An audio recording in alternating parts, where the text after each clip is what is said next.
و الله سبحانه و تعالی به من و شما عقل را داده است همچون یک نعمت بزرگترینش از جانب خودش.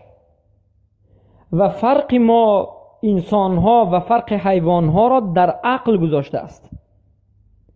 عقل است که انسان ها را از حیوان جدا می کند.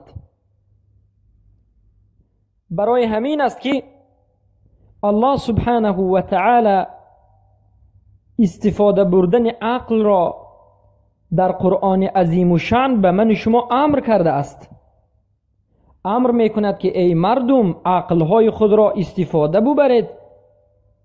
وقتی که عقلهای خود را انسان استفاده می برد، یا تمام انسان ها وقتی که عقلهای خود را استفاده می برند، این سبب هدایت مردم، سبب رشد و سبب پیشرفت زندگی مردم، معنویات، اقتصادیات خواهد شد.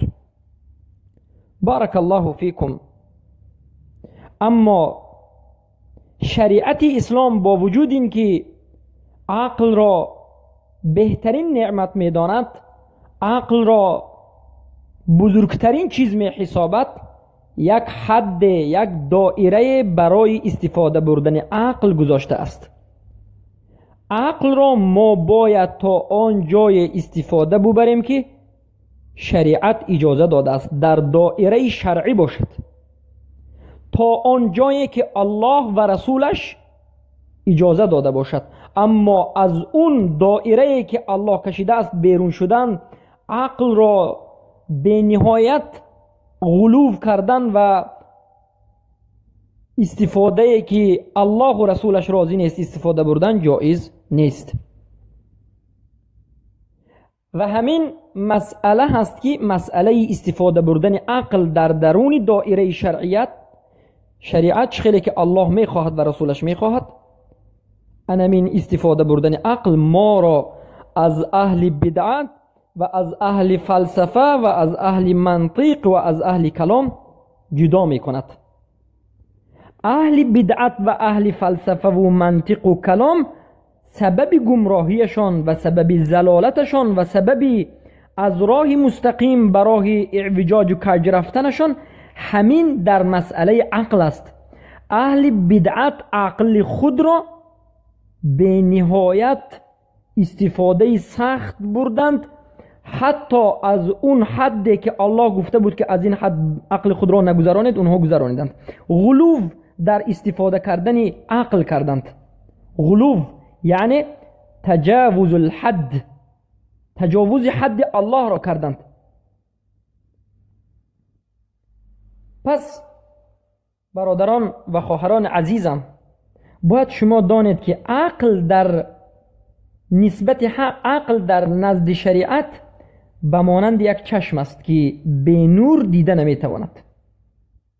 این چنین عقل هم به شریعت استفاده بردنش در مسائل شرعی درست نیست، یا که از دایره شریعت استفاده بردن عقل را گذرانیدن و بیرون کردن هم جایز نیست.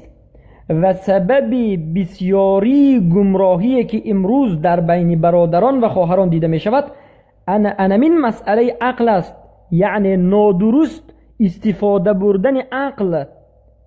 عقل خود را استفاده می برند در آن جایی که الله سبحانه و تعالی گفته بود که در اینجا استفاده کردن عقل جایز نیست، به مانند مسئله های غیبیات، در مسائل شناخت الله، کیفیت الله، در مسائل تشبیه و تمثیل که این باید ایمان آورده شود، نه عقل خود را به چگونگی استفاده کرده شود. عموما در مسائل غیبیات استفاده بردن عقل و جواب دادن به سؤال چگونه است و چه خیل است سبب گمراهی و زلالت خواهد شد. و امروز برادران و خواهران عزیز، بارک الله فیکم، اگر شما نگاه بکنید تمام اهل بدعت را، تمام اهل فلسفه و منطق را، تمام اهل کلام را، سرچشمه تمام زلالتشان، مصدر و سرچشمه تمام گمراهیشان نادرست استفاده بردن عقل است. یا که نادرست فهمیدن در کجا استفاده بردن عقل است. اونها نفهمیدند، اهل بدعت و در اهل ضلالت نفهمیدند که عقل را انسان باید در کجا استفاده ببرد. لا قیاس مع النص، یعنی قیاس نیست در روبروی نص یعنی اون آیت های روشن واضحی که در قرآن آمده است یا در حدیث صحیح رسول اکرم صلی الله علیه و آمده است. یعنی وقتی که قرآن صحیح، قرآن صریح، نص قاطع یا که سنت صحیح به شما یک مسئله را میفهماند، بیان میکند، در این حالت شما عقل خود را استفاده برده از این فرموده الله به دیگر طرف گشتن، این استفاده بردن عقل نیست بلکه گمراه شدن است. بارک الله فیکم.